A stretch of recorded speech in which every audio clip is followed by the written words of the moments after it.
कशी आहे का साधी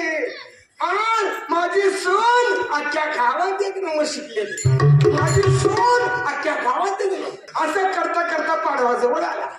आता तिला शाळेत द्यायचं मग स्वयंपाकातलं काय मग आई म्हणजे माझी सून आईच उठली लवकर पुरण शिजवलं गुळ घातला बडीशेप घातली सुंठ घातली 4 निवड गेली 5 आणि हिला म्हणली हिच्या बायकोला मी जाऊन निवड दाखवून येते तेवढं पुरण वाटत बस म्हणली बर म्हणली हिला दाखवायला गेली तिने घेतली पणात हातात सुटली वाटत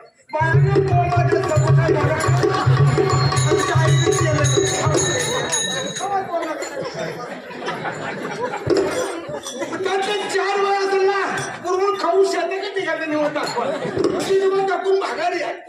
काय ग बाई माझे सण खरंच आहे एकदम म्हणली जा तुला घरी गिराव करते